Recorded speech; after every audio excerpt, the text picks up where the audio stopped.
Your name, please? William Easter. Mr. William Easter? Right. Your passport, please. Do I have to go through this rigmarole every time? Regulation, sir. Beastly nuisance, I call it.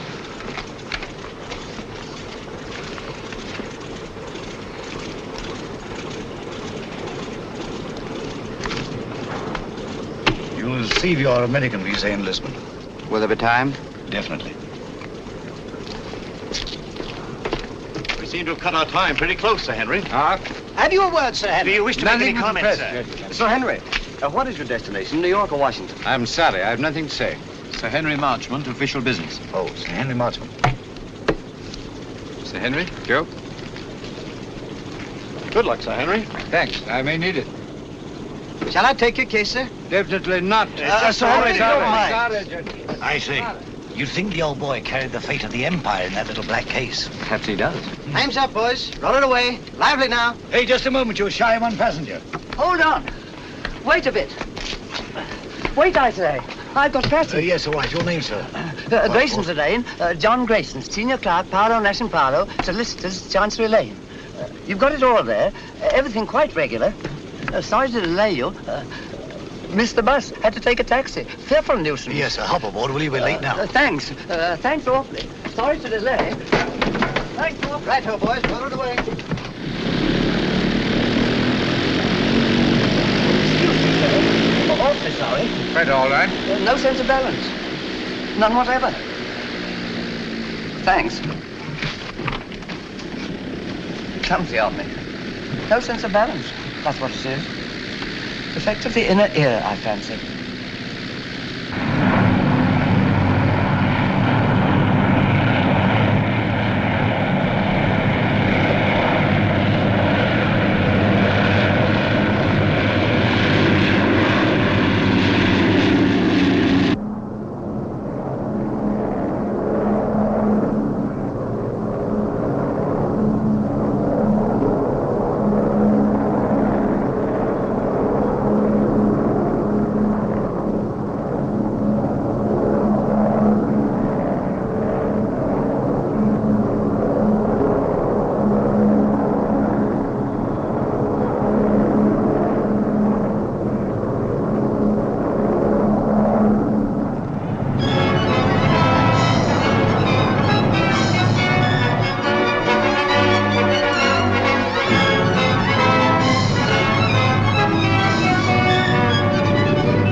when I read that you were en route to Washington, Sir Henry, I just couldn't rest until I found you. Now, do you know, when can you dine with us? Very kind, Mrs. Jellison. I'll put you first on my unofficial list. Oh, I have a much better idea. You must let me put you up during your stay. Thanks very much, Washington but- is so crowded. I'll put you in the blue room. Come in.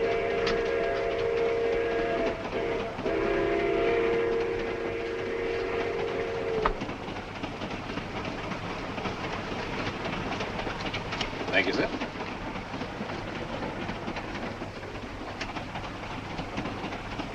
But if Sir Henry isn't the one, who is? I don't know. But the head received a cable from London tipping him off. It's up to us to find the real British agent before this train reaches Washington. Yeah. Whoever's got the document will be protected there. If Sir Henry isn't carrying it... I've got it. Besides Sir Henry and myself, only one man has come all the way from London. A chap called Grayson, John Grayson. Well, then Grayson's our man. Grayson's carrying the document, while Sir Henry's being used as a decoy. It's so old, it's new. When Grayson leaves the club car and goes to get his luggage, that's our cue. We know what to do, Easter. Good. That's Grayson standing at the bar. The little fella.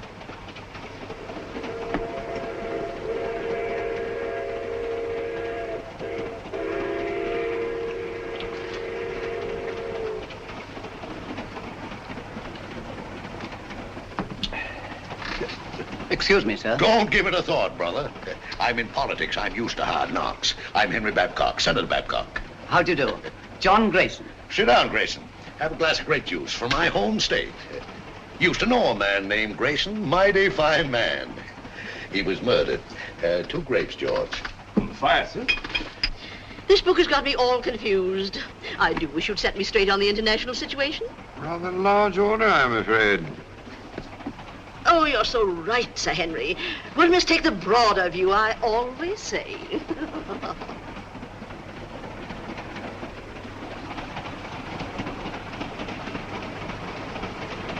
Another grape juice, Grayson. You can't have too many vitamins, I always say. Thanks, Senator. But if you don't mind, I'll have a whiskey and soda. Why, sure. George, bring him over, will you? Yes, Let's get a chair. I was built for comfort.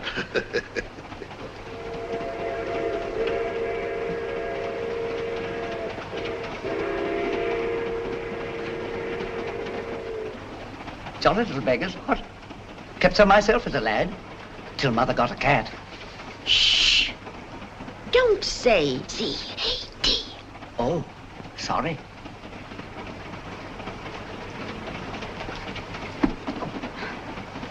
Permit me, ma'am. Oh, thank you. You're very kind, I'm sure.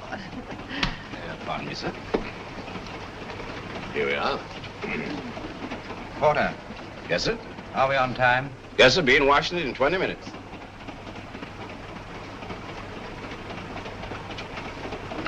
By the way, Grayson, what's your line? Line? Yeah, what business you in? What's your racket? Oh, I represent a London legal firm. Paolo, Nash & Paolo. Paolo. I used to know a man named Paolo. No, it was Marlowe. Couldn't have been the same fella. No, I suppose not. I've been making the tour of my state, getting the opinions of the home folks, taking a lot of their ideas back to Washington. I'd like to hear more of your activities, Senator. Give me your address, sir, and I'll have all my speeches mailed to you. You're quite too kind, sir.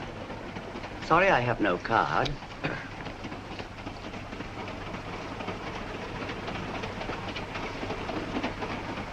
Oh, Porter. Yes, miss? Permit me. Thank you very much. Not at all. I'll be at this address for the next week or so. I hope. Thank you. I'll get my papers together. Pleasant meeting, my friend. Better look me up in Washington. I'll just get my bag. Thank you, thank you. Oh, I forgot to pay George. Excuse me, sir. Well, what's the matter with the lights? Just a little blackout. Keep your seat. Just a little blackout. Keep your seat. Mice! here. All gone.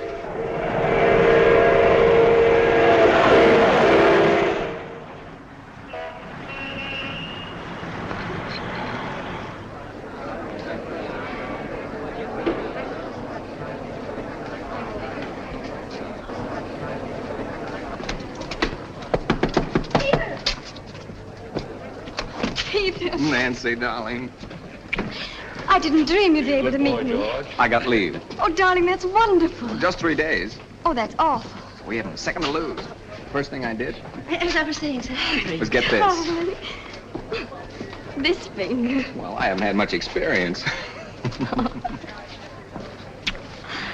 Look, day after tomorrow, your aunt's giving us a reception. Until then, you and I are going to be a couple of busy people. Oh, I beg your pardon.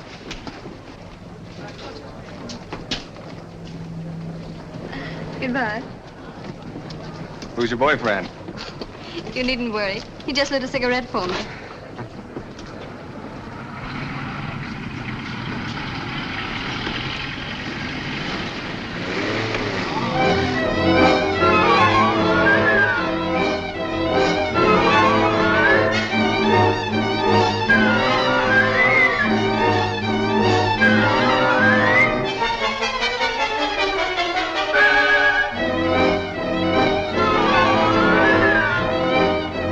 BBC News Bureau, broadcasting from London. At this time, we present our regular morning summary of the news. A British subject has disappeared under curious circumstances. John Grayson, senior clerk in the firm of Parlow, Nash and Parlow, solicitors, Chancery Lane, has not arrived at his firm's representatives in Washington. Foul play is suspected. Deplorable, simply deplorable. It's the sort of thing that shakes your faith, by Jove. I say, Holmes, shakes your faith in everything. You alarm me, Watson. I've never seen you affected by the news, however startling. Startling, my dear fellow, it's devastating. Seen the scores? The Navy got 428 for 6 wickets against the Army at Lord's. May I draw your attention to the fact that really momentous things are happening in the world today? Oh, I know all about that. I'll get to them later on. Excuse me. Mind my egg, old bean. Oh, I'm sorry. With your consuming interest in the game, I'm surprised that you've changed your mind about running up to Lord's cricket ground this afternoon. It can't be helped. I had to put it off. How did you know I changed my mind? Elementary, my dear Watson. Invariably, when you go to a cricket match, you fill your flask with my best whiskey. Just now I noted in passing that the flask was empty. A single whiff informed me that it had been recently filled. Obviously, after filling it, you would pour the contents back into the bottle. Therefore, you had changed your mind about a cricket match. You amaze me, Holmes. You positively amaze me. Come in, Mrs. Hudson. Oh, excuse me, Mr. Holmes. There's a gentleman, and he's very insistent. Well, I do declare he followed me right up the stairs. Didn't I ask you to wait? My good woman, you may ask me to wait, but not the British Empire. Mr. Holmes, I must talk to you immediately. How are you, Mr. Ahrens? That will be all now, thank you, Mrs. Hudson. My good woman, indeed. Ahrens? I seem to know that name. Don't tell me, my dear Watson, that you don't recognize Mr. Ahrens at the Home Office. Oh, yes, of course. I knew the moment you came in. How are you, Ahrens? How do you do? Do you see what the Navy did to the Army at Lord's yesterday? All right, Watson, go on with your breakfast. Bad show. 428, 6 wickets. Mr. Holmes, I'm here on a matter of the utmost secrecy. Now, I assure you, Mr. Ahrens, that Dr. Watson is the very soul of discretion. Won't you sit down? By the way, Watson, please be so good as to keep tapping on the table with your knife. Tapping on the table, will I? It will break the wavelengths if by any chance there's a dictograph in the walls. Oh, really? Cigarette? No, thank you. You can stop now, Watson. Well, Mr. Ahrens, I take it you've called on me in connection with the kidnapping of John Grayson in America last night. Yes. Yes, exactly. Grayson was carrying a document of a very confidential nature. Indeed. Its contents are of such great international importance that I am not at liberty to reveal them. But if that document falls into the hands of the enemy, I can only say it will be absolutely disastrous for this government and our allies. For that reason, we did not wish to transport it to Washington in the usual way. So a regular King's messenger, Sir Henry Marchmont, was dispatched. Not carrying the document, of course. That's right. Sir Henry was a sort of... sort of red herring, shall we say? Precisely. Mm-hmm. The document was actually entrusted to a reliable but insignificant man in our Secret Service. On his arrival in Washington, He was to make himself known to Sir Henry and deliver the document. Now, not even Sir Henry knew that this man, Pettibone, who traveled under the name of John Grayson, was the real messenger. Pettibone? Yes. Alfred Pettibone? Yes. Good man. None better. I've worked with him often. I hope you may be able to work with him again. But he's completely disappeared. He's vanished, gone, without leaving a trace. I can see the possibility of serious ramifications in his disappearance. Exactly. So far, we've been able to keep the knowledge of our loss from both the American and British public. Holmes, you must retrieve that document before it can be used against us. Of course, the Washington police have been notified of Grayson's disappearance, but even they don't know that he was carrying the document. Now, that's about all the detail I'm at liberty to give you. Well, if they've got Grayson, that is Pettibone, they must have got the papers. Not necessarily, Watson. It doesn't follow because they've got the man, they've got the document. What form was this document in? It was typed on 2 sheets of legal paper. 2 sheets? That's too bulky to swallow. And dry, Watson. Fearfully dry. Especially legal papers. Well, whatever shape the document was in, I trust Pettibone to get rid of it before anyone could lay hands on him. The document must be found before it falls into the hands of our enemies. I'm here on behalf of His Majesty's government to urge you to find it. That means going to Washington, of course. With all possible speed. A bomber is waiting for you at Croydon. Goodbye, Dr. Watson. Goodbye, sir. Goodbye, Ahrens. Goodbye, Holmes. Good luck. Thanks very much. We're relying on you. Well, Watson, we're off to Washington at once. America? I say, that's exciting. I've never seen a game of baseball. Let's go and start packing at present day. First, I'd like to take a look at the home of Alfred Pettibone. Come on, Watson.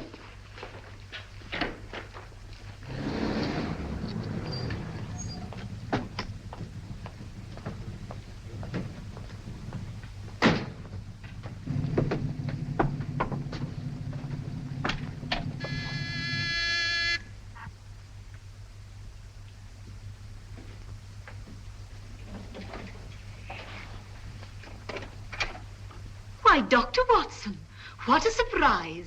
And Mr. Holmes, won't you come in? Thank you. I'm frightfully sorry, but you won't find my son in. He's gone to Washington. Some business or other. Poor fellow, I'm afraid that he'll never get used to the climate over there. Would you mind if we looked over your son's room? Why, of course. It's upstairs. Thank you. Some friends tell me it's very, very muggy, very sticky. I had a letter from Philadelphia the other day. Find his room in a dreadful pickle, Mr. Holmes. Quite miffed he is. If I as much as put my nose inside. As if I cared anything about his silly old collection.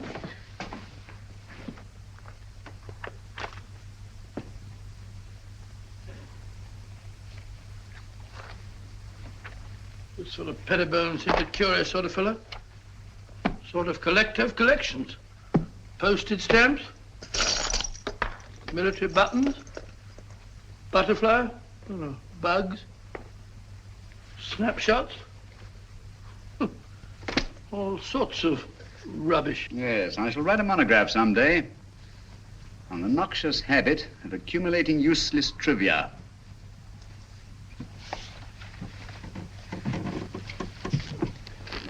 Please be so good as to stop pacing, Watson. You distract me.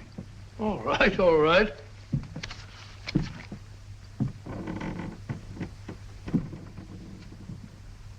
Unless I'm greatly mistaken, our friend Pettibone did not carry 2 pages of legal paper when he left this room. I wouldn't be too sure, Holmes.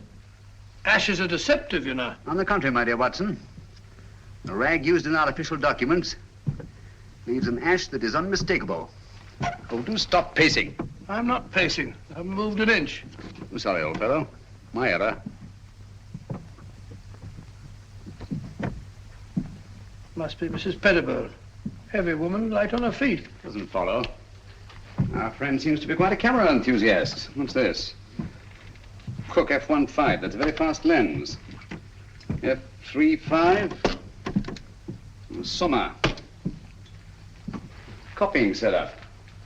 American match folders. That's right. USA. Now, why would Pettibone want American match folders in his work? And a microscope. Most interesting. Oh, what's this? Watson, this microscope was last used for examining microfilm.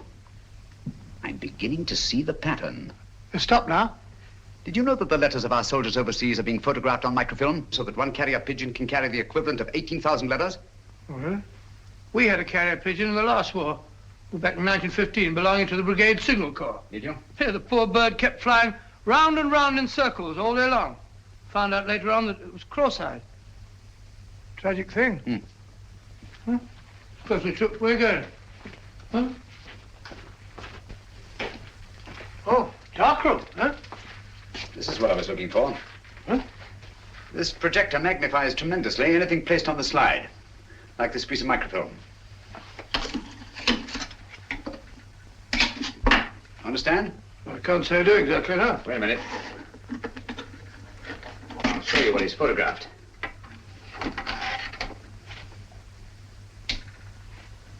Oh, it's a match folder. What do you want to photograph that for? Probably to line up his equipment before he photographed the document. We've got it, Watson. Look over? Yes. Come along. Oh, it's all as clear as mud to me. Just as I thought. This document has been reduced to microfilm to make its concealment possible. Alfred Pettibone is a most ingenious fellow. A bulky document is obviously difficult to conceal. But 2 pages of a state paper, photographed on microfilm, would be reduced to a size no larger than a halfpenny stamp. Slitting a match folder with this razor blade, Pettibone placed the now minute document inside, stuck it together again, and there he had it. An American match folder, rare in London, but completely inconspicuous in the United States. Do you mean to say we're off to America just to look for a match folder? It's a big country.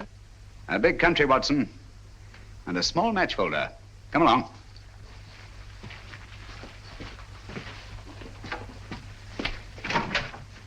Did you find what you were looking for, Mr. Holmes? Yes, thank you, Mrs. Pettibone. By you haven't been up on the roof in the last 20 minutes, have you? Why, no. What made you think... Well, we distinctly heard footsteps. Nonsense, Watson. It was the house settling. Gracious, yes. Such popping and groaning. We're quite used to it. Thank you. Goodbye, Mr. Holmes. Goodbye, Mrs. Pettibone. Goodbye, Dr. Watson. Goodbye. So sorry you missed Alfred. I'll tell him the minute he gets back. Gets back? Oh, yes, of course. Well, goodbye again, Mrs. Pettibone. Just a minute, Watson.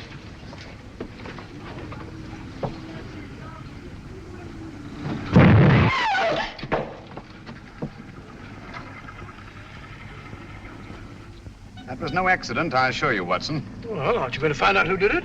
Time's too precious now. But at least I know they've learned of my entry into the case. They? Who are they? The same group that took Alfred Pettibone off the train on his way to Washington. A group that will stop at nothing to get their hands on the document he carried. Their leader is a clever, resourceful criminal who seems to have sources of information from everywhere. Oh, that means a worldwide organization. Who'll stop at nothing, you say? Quite. That's why we must get our bags and ourselves aboard that bomber without delay. We're opposed by an adversary worthy of our best efforts. At present, he has all the advantages. Even that of being only a merciless, nameless shadow. Think of it, Watson. In a few hours, we'll be flying out over the Atlantic.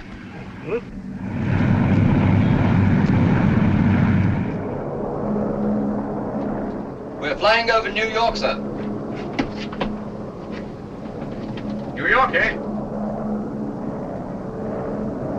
Yes, sir.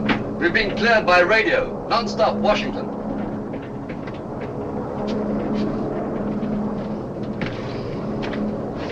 What is that book that so engrosses your attention, Watson? A book on the quaint customs and manners of America. We must be halfway across, and I've only got to page 37. For your information, my dear fellow, we are now flying over New York. Flying over New York? Gracious me. What's the only thing?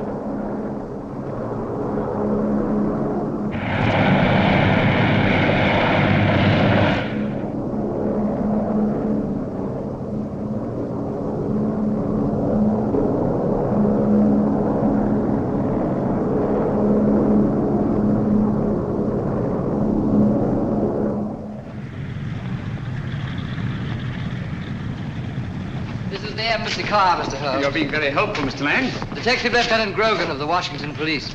How do you do? Welcome to Washington. Thank you. This is my associate, Dr. Watson. How do you do, sir? How are you? I suppose I should say, how are you, buddy?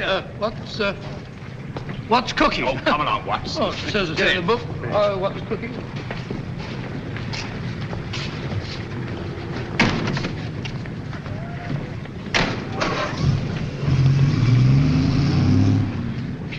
Grogan had charge of investigating the Grayson case for the Washington police.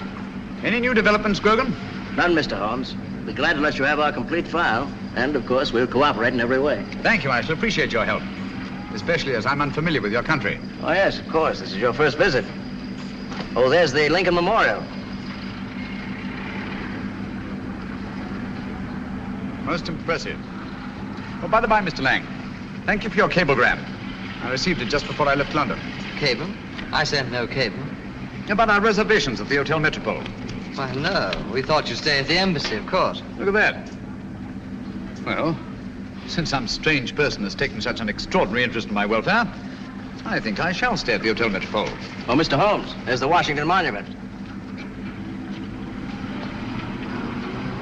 There's the Capitol, Mr. Holmes.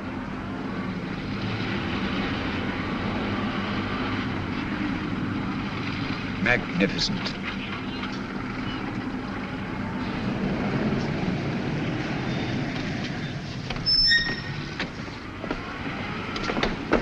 We're expecting you, Mr. Holmes. Thank you.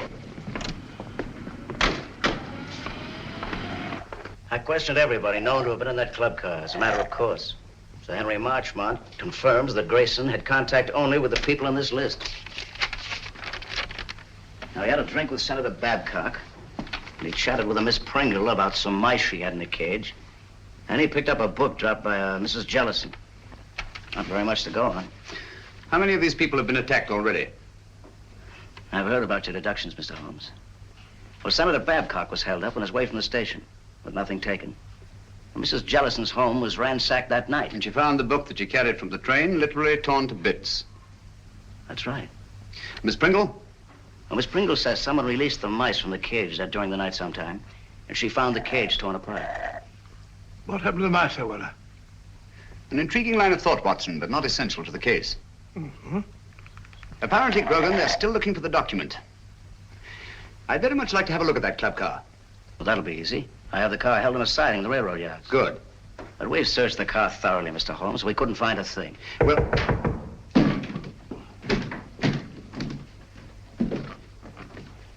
What are you doing? What's this? Mr. Holmes, your trunk. Trunk? I have no trunk. It says right there. To Sherlock Holmes, Hotel Metropole.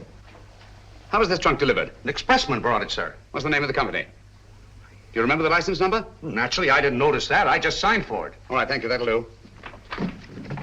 Well, this trunk's not locked.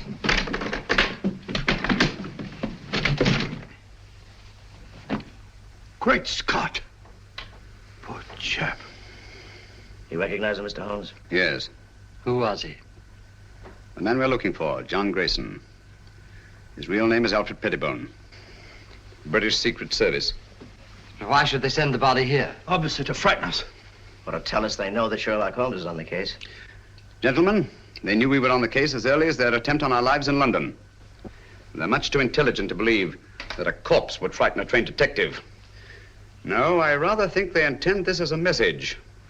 And they wanted to be sure that I'd be here at the Hotel Metropole to receive it. Message? What do you mean? They want us to believe that they found the document. And therefore have no further use for Grayson. Well, if that's true, then we're done for. I'm not so sure that it is true, Watson. If they have the document, why are they wasting time sending me this? No, it's an attempt to throw me off the track. Grogan, you've a police laboratory, of course. Certainly. I'll see what I can find out about the body. Yes, whatever marks it reveals. And the trunk. A microscopic examination. Everything about it. The lining, the blanket in which the body is wrapped, everything. Let nothing escape. We have the best police laboratories in the world, Mr. Holmes. I beg your pardon, Lieutenant Grogan. You see, I'm so accustomed to working quite alone at my lodgings in Baker Street that I sometimes forget the more modern scientific methods so particularly effective here in America. But if there's anything there, they'll find it, Mr. Holmes. While you're doing that, I'll take a look at the club car. Coming, Watson? Here we are, Mr. Holmes. I have the port, as you asked, and the railroad company sent Mr. Muir to unlock for us. Delighted. How do you do? Very good. Let's go in. This way, gentlemen. Well, it looks as if the police have made a thorough search.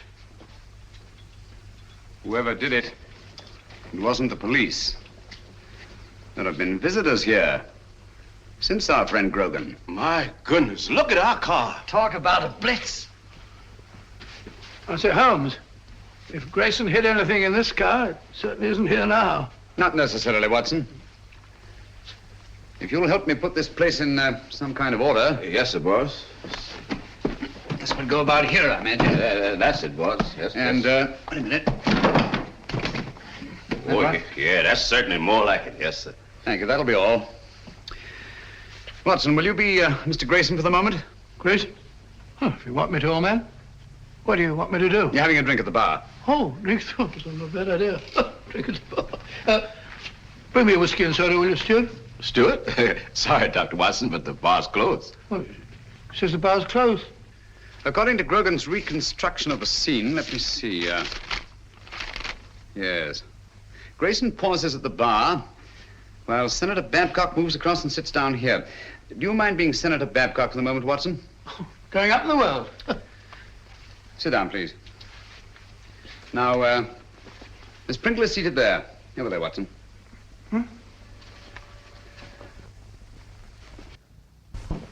Now, Miss Pringle. That's right, the mouse woman. Oh, the mouse woman. Watson, over here, please. No, not there. Not there. That's Senator Babcock. Oh, pardon me, Senator. Sit down, please. Now you're Mrs. Jellison. Oh, excuse me, Mr. Holmes. He ain't Mrs. Jellison. He's the young lady. What? Sir Henry Marchmont was sitting right here, and Miss Jellison was right here. She's a sort of a big, fat lady. What did Grayson do that attracted your attention so particularly to Mrs. Jellison? The little man, he retrieved her book.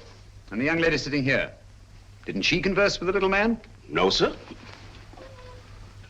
That young lady didn't have no converse with no one. When the little man lit a cigarette, she ran back and said, "Thank you very much." But you have matches here for your customers. Oh, yes, she called me, and I saw a cigarette, and I knew she wanted a match. And Grayson used one of his own matches? Dog it. Oh, yes, he took a folder from his coat pocket. Did he put the match folder back in his pocket, or did he give it to the young lady? I don't remember. I was fairly busy. Try to remember. Oh, if I should try to doomsday, I couldn't rightly say just what happened to that match folder. Oh, yes. I remember just one important thing. What? When the little man lit her cigarette, he said something very peculiar. What was it? He said, "Permit me." Oh. Well, gentlemen, I'm extremely grateful to all of you. That's all we can do for the present, I think. Since the place was torn to bits after the murder of Grayson, the attacks on Senator Babcock, Mrs. Jellison, and Miss Pringle, I'm convinced that the document left the club car long before these events. But how? By whom? And who was the mysterious young lady whose cigarette Grayson lighted? Did anyone meet the young lady? He sure did. He? Who was he? Tall, handsome, in a uniform. I see. I suppose you wouldn't remember what kind of a uniform. I certainly would. Lieutenant, Navy flyer. My boy's in the Army. He's going to be a flyer, too. Splendid. Did you happen to hear them say anything? Oh, I didn't happen. I just couldn't help hearing it. Mm-hmm. Well, what did they say? Oh, yes, he said he had 3-day leave. They had to move fast before the big part of her aunt was giving him. Then, too, he put a ring on her finger, and they both looked mighty happy. Mm-hmm. Just the way you looking right now. And the way I'm looking myself. Come on, Watson. That's the girl. I told the head I could swear to it. Is the address there? All there. Right in our laps. And also right in the lap of Sherlock Holmes. That's the least of our worries. The head could handle 10 like Holmes. I hope so. But don't underrate that Englishman. I have several friends who did. They now grace some of the best prisons in England.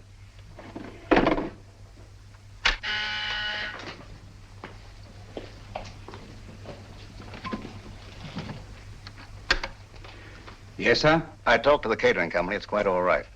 They could hardly refuse me. It's the Acton Company. The Acton Catering Company. Yes, sir. I know what to do.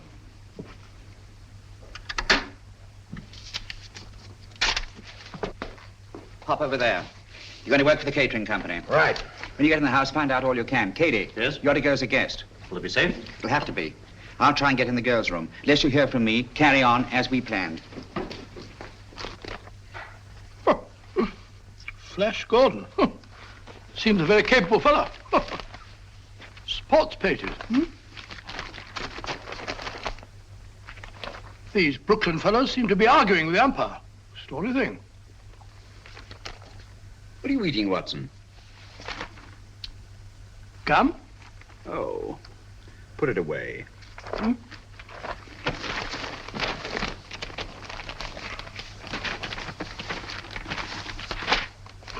I've never seen you take an interest in the society columns before. It's a concern I'll drop at once, I assure you, Watson. Huh? You found what you're looking for? Well, how do you know this is the girl? It would be an extraordinary coincidence, wouldn't it? If more than one naval lieutenant in Washington were to become engaged in the last few days to a girl from New York whose aunt was giving them a reception. By Joe, you must be right. She's a pretty girl. Yes. He's walking around with dynamite in her handbag.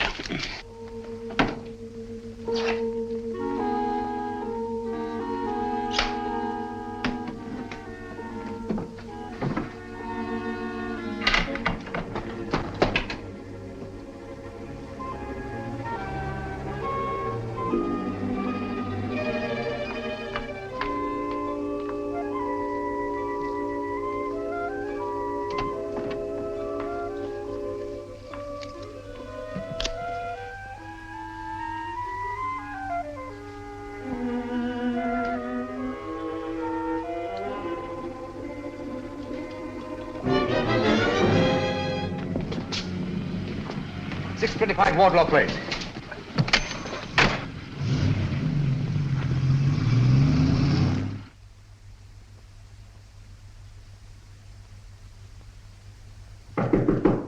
Who is it?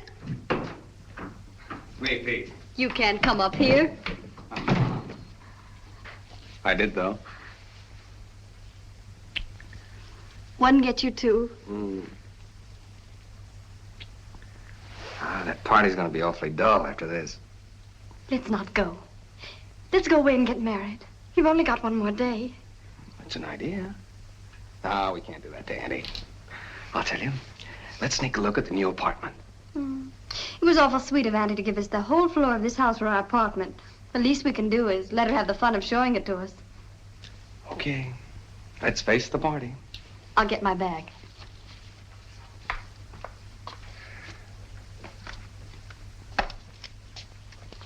Thank you. Oh, no, you don't. That's the way I got them.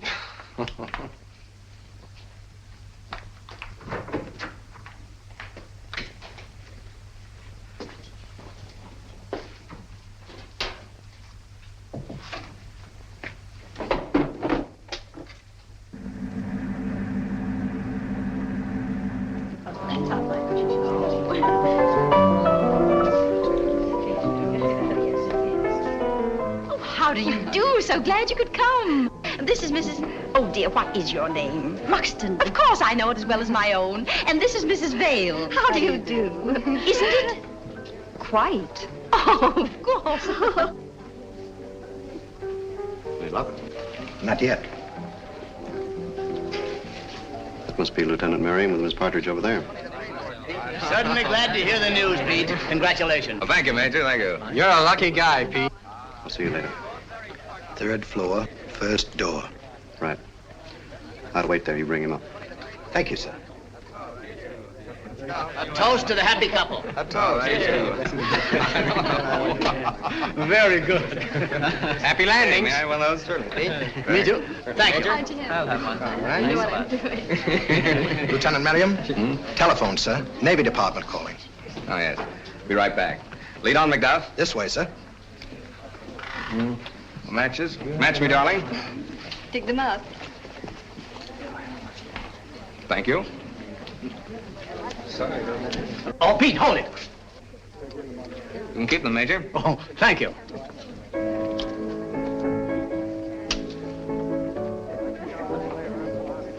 Thank you. Not for me, thank you. No, thank you. Why up here? They said it was private. There's a phone in here, sir. Hey, it's my new apartment. Miss Partridge didn't want me to see it till after it was finished. Here you are, sir. Quite a smell of paint, sir. In here, sir. Thank you.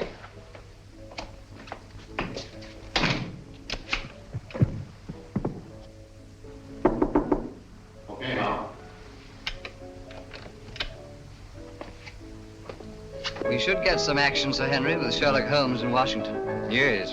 I don't mind telling you I'd give anything to get my hands on that document. Yes, I know. Or at least know that it's in safe hands. Thanks. Engaged today and married tomorrow. No thanks. Have you a match? Miss Partridge? Yes? Lieutenant Merriam asked if you would come to the new apartment. But he's not supposed to see it yet. The new apartment? He must think you're already married. Yes, I don't dare let that man out of my sight. Excuse me, will you please? Surely. Oh, I'm so sorry. May I? Thank you.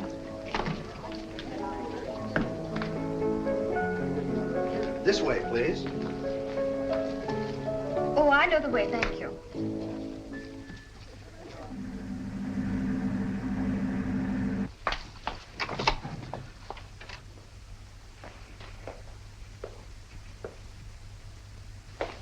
Peter, where are you?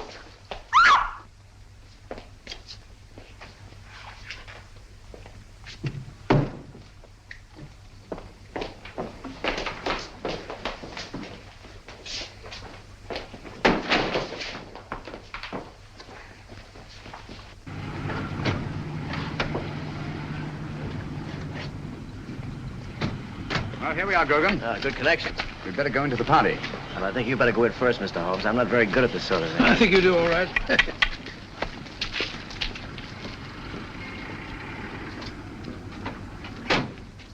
The only possible explanation. Mrs. Partridge, forgive my intruding, but is your niece the kind of girl who would just disappear in this manner of her own free will? Well, ordinarily, of course not.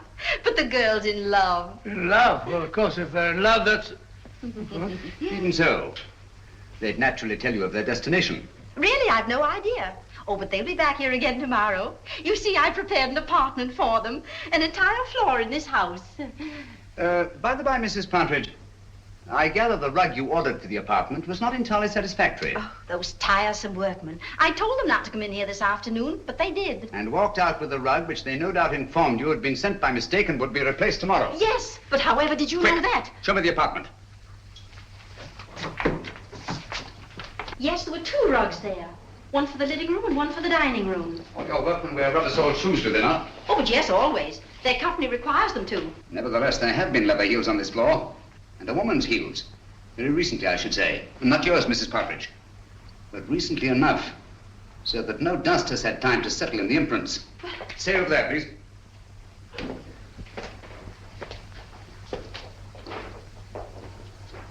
There seems to be a struggle over there. A woman's footprints disappear and a man's leather heels come round and stop there. Either she was carried out in the carpet or else...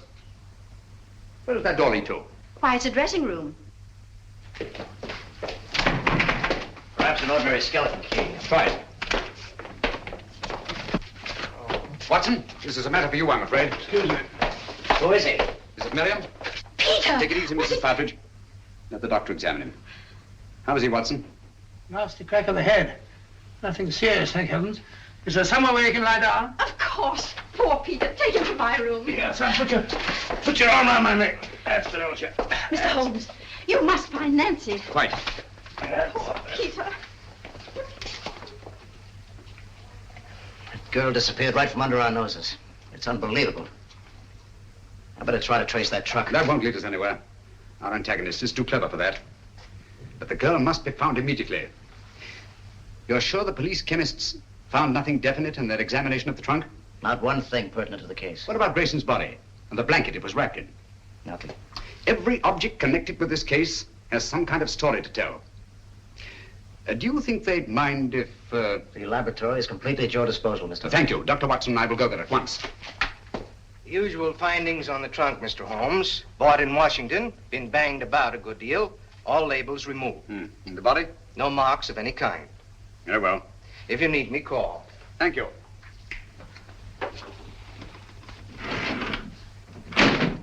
Watson, please. Just tidying up a bit. This blanket is beginning to tell me many things. Really? You don't say so. It only remains to translate them properly. Yes. And just as I thought. This blanket has had a most varied history. It's Been on many a sea voyage. The latest not 6 months ago. Since then, it has been used to wrap a multiplicity of objects. Carvings of teak wood, candle snuffers made of pewter,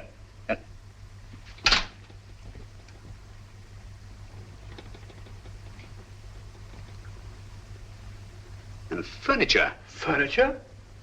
Yes. Teakwood leaves an unmistakable stain. Pewter rubs off easily.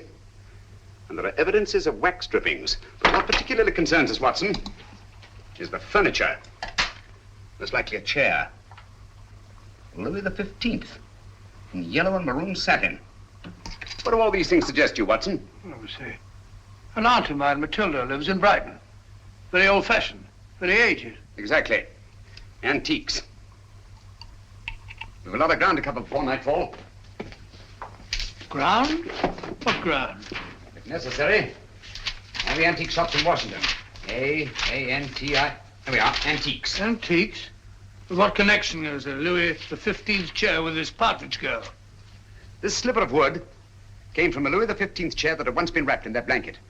From other evidences the blanket supplies, I deduce that it's been used in an antique shop. And whoever controls those antiques murdered Grayson and kidnapped the girl. What? That's it, Watson. Come along. Before the girl's kidnapper becomes her murderer.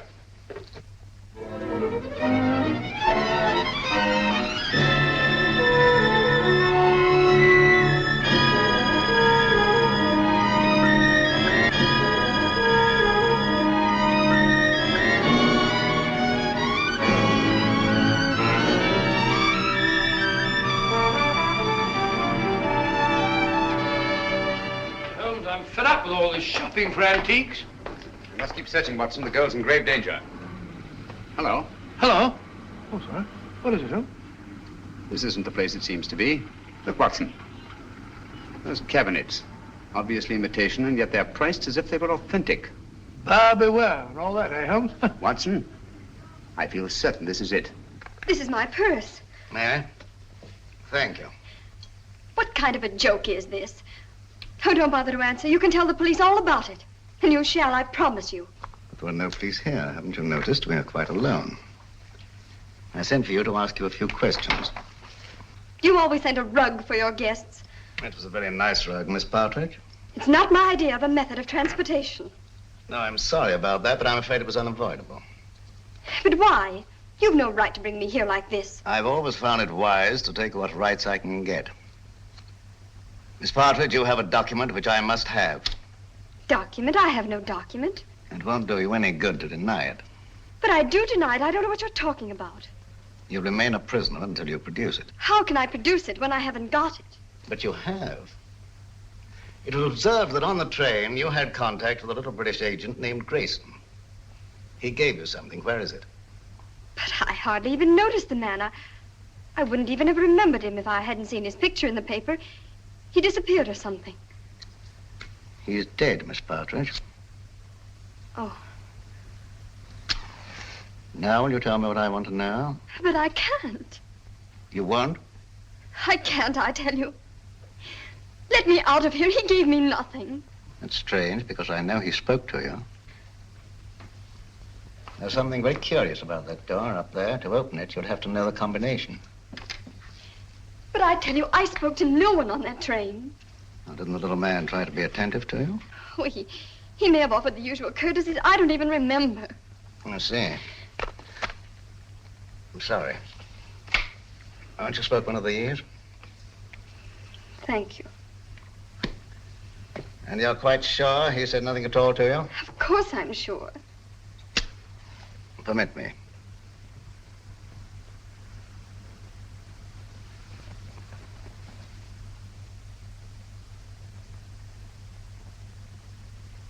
And you're certain that nothing passed between you? I'm certain. Mr. Howe, please. I must ask you to trust me with your bag a little longer.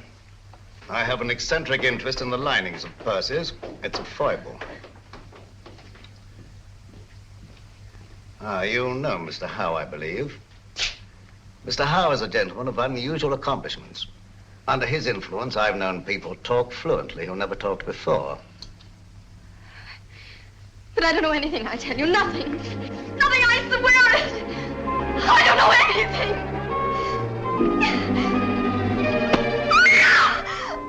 You stay out here. I'll go inside. I'll assume the character of an eccentric art collector. As soon as I'm convinced that this is the place we're looking for, I'll signal to you.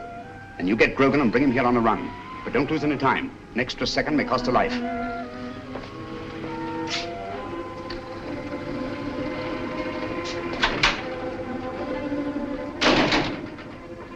No, madam, I don't know who she is. But notice the modeling. It has good symmetry, good lines. Oh, I'll be right with you, sir. No, thank you. I'll just take a look around.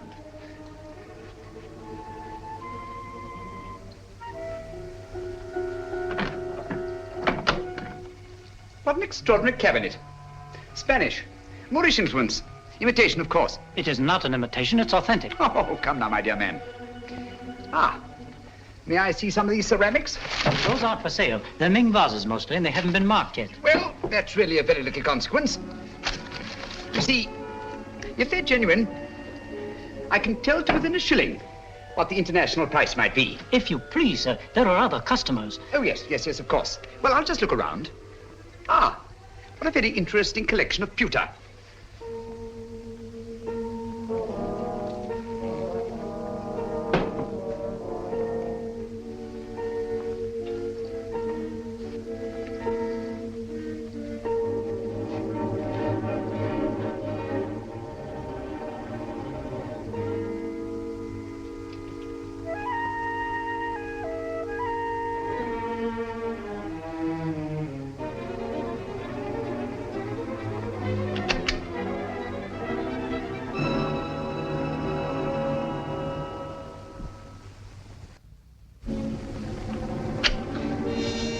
That'll be $500. Now, would you just give me the address where you want it sent? Yes, Mrs. J. Wellington, Jr.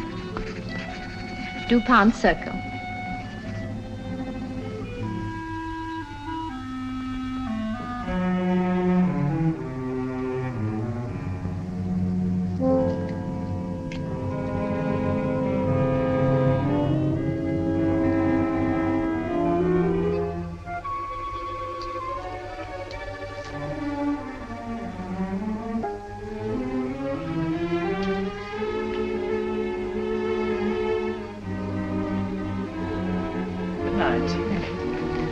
Good night. I'll have it sent out in the morning. Oh, dear. I'm most terribly sorry. You've broken one of our best pieces, sir. Ming Dynasty. Tang Dynasty. Not Ming. Definitely not Ming. It is my business to know, sir. The pottery is Ming and worth $2,300. As we're closing for the evening, I must ask you to settle at once. Oh, nonsense, my good man. Tang pottery is worth $600 at best. Just a moment, please. Yes, of course. Hello?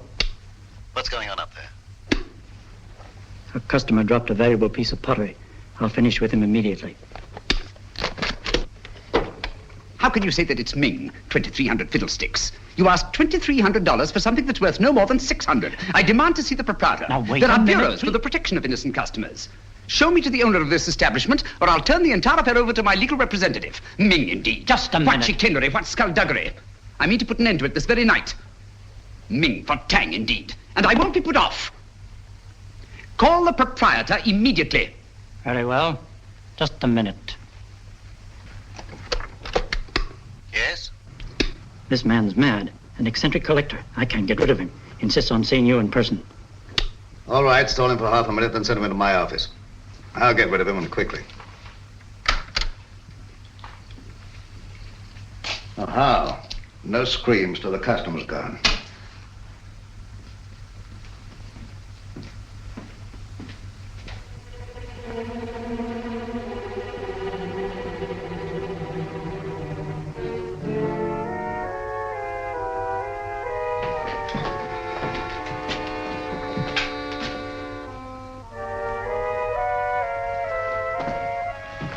You get downstairs. Yes, sir.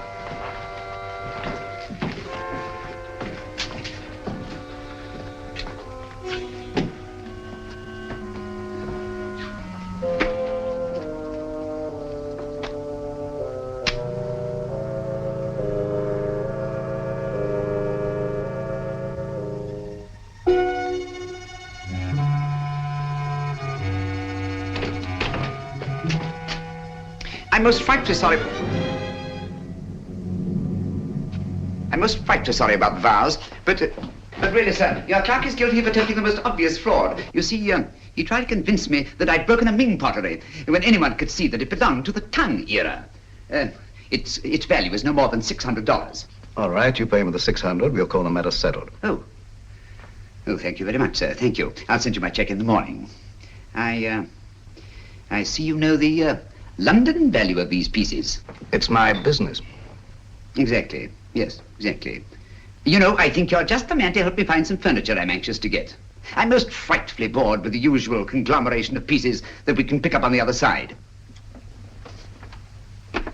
What do you really want, Mr. Sherlock Holmes? Herr Heinrich Hinkel, or as you now call yourself, Mr. Richard Stanley. In 1914, secret agent to the German Kaiser. Since then, head of the most insidious international spy ring that ever existed. You're wrong. A case of mistaken identity. I've been a respected member of this community for a great many years. I deal in antiques because of their rarity and beauty. Merely a device to cover up your real business of transporting secret information to the enemies of this country. Very interesting, but just a figment of your imagination. I'm a very busy man, Mr. Sherlock Holmes. Where's Nancy Partridge? You're not looking for that girl. You're looking for a certain document. Oh, dear me, no. The document's perfectly safe. You see, the man who has it doesn't know he has it. That's a very pretty tale, but quite untrue. The only man who had any contact with Grayson on the train was Senator Babcock. The senator doesn't have the document. We took the trouble to find out.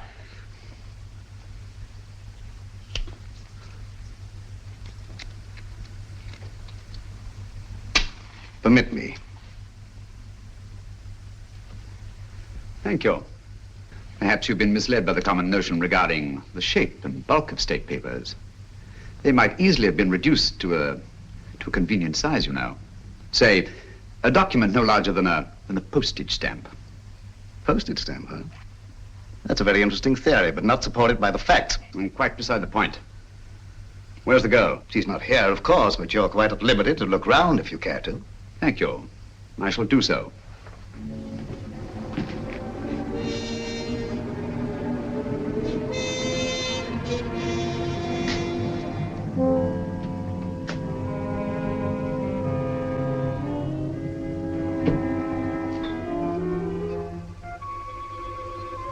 Interesting piece.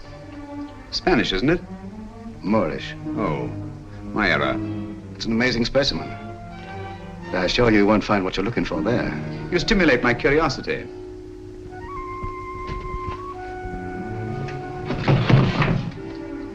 This might be interesting.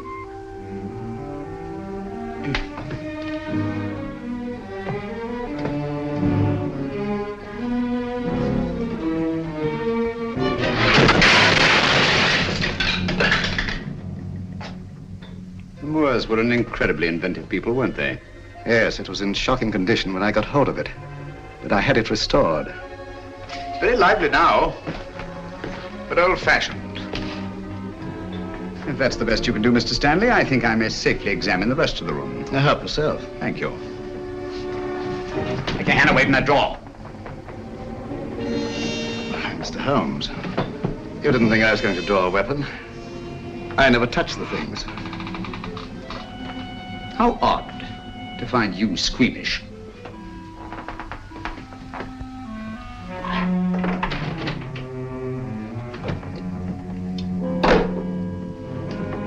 That connects only with the shop. You're very quick to say so. And yet a short while ago, I saw two other men in this room. And they didn't go back into the shop, so there must be another exit. And perhaps another room. Yes, Mr. Stanley, what is it? Bring Miss Partridge here at once. Excellent, Holmes. I see your voice hasn't lost its flexibility. And my hand hasn't lost its cunning either.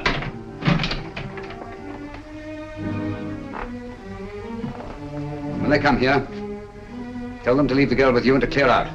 You think I'll do that? Yes, you will. You're playing with lives now, Stanley. Not just the girls. Thousands, millions perhaps. And we don't intend to let one man have that much power. Not now, Not at any time in the future. I prefer you alive to face the retribution that's coming to you. But if I have to do it...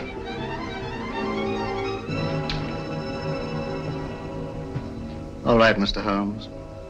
I suppose we must all meet our match sooner or later.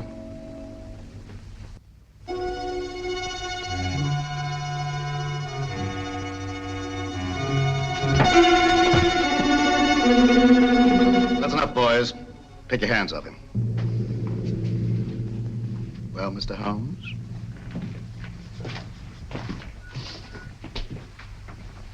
Tell the clerk to go home and see the front door's locked. Well, Mr. Stanley? It's the last trick that counts, eh, Holmes?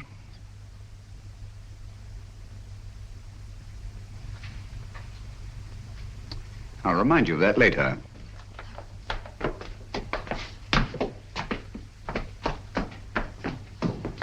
Miss Partridge, allow me to present Mr. Sherlock Holmes, the world-famous detective. He's come to rescue you.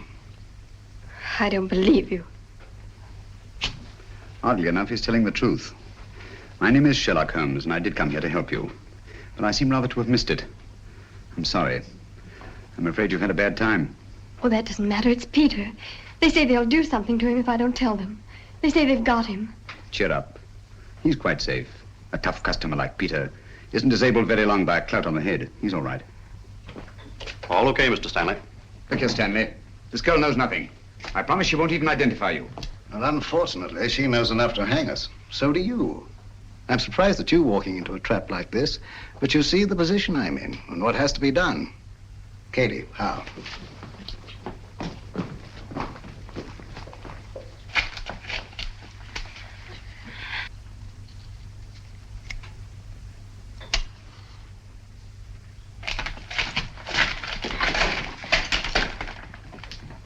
It will give me great pleasure to attend to Mr. Holmes personally. Easter, and the girl's yours.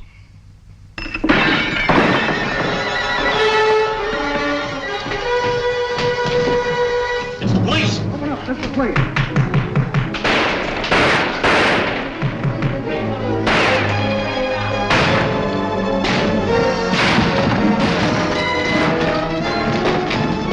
Holmes, where are you? You all right? Holmes! Where are they?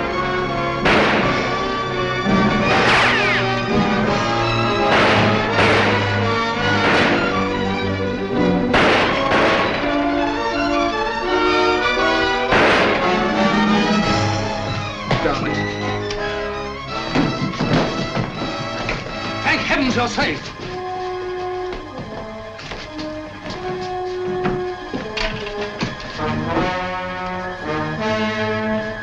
Quick! Stanley's escaped.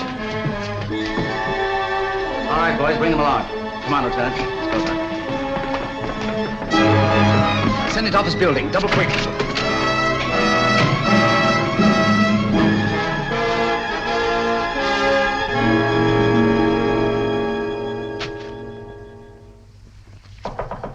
Come in. I'm glad you're safe, Senator. Safe? No man is safe. Look at the way my constituents snipe at me.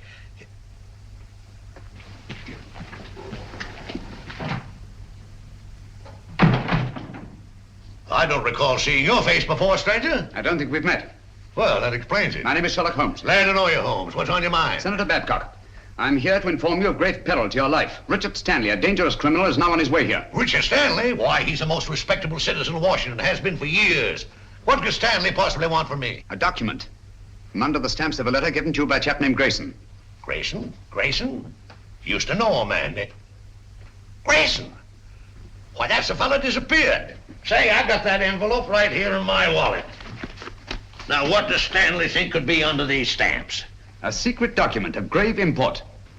Reduced to microfilm and concealed under these very stamps. Thank you very much, Mr. Holmes. That's just what I wanted to know. I might have missed this microfilm if you hadn't led me to it. I seem to have underestimated your capabilities, Mr. Stanley. Yes, Mr. Holmes. Your famous powers of deduction and observation made you very well in Limehouse or Soho. But here in America, I believe you're out of your depth. If so, the verdict of history will be severe indeed. You're nervous, Sherlock Holmes? I must confess to a marked irritation. Do you mind if I smoke?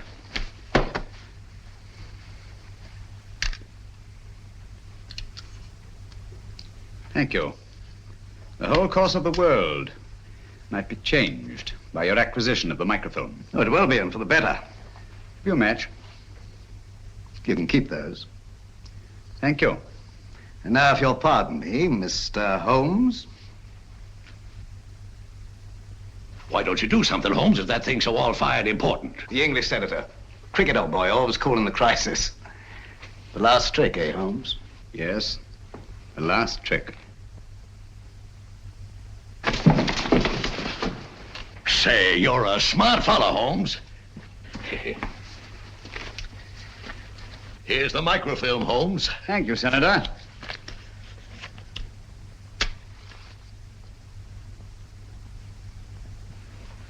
I say, Holmes.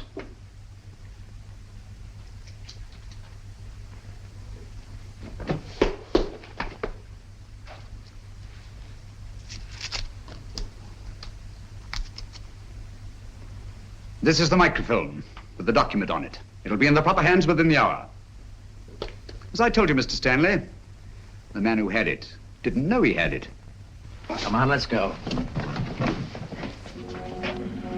Well, it'll be nice to get home to Baker Street, eh, Holmes? Yes. But this is a great country, Watson. It certainly is, my dear fellow. Look, up there ahead. The capital.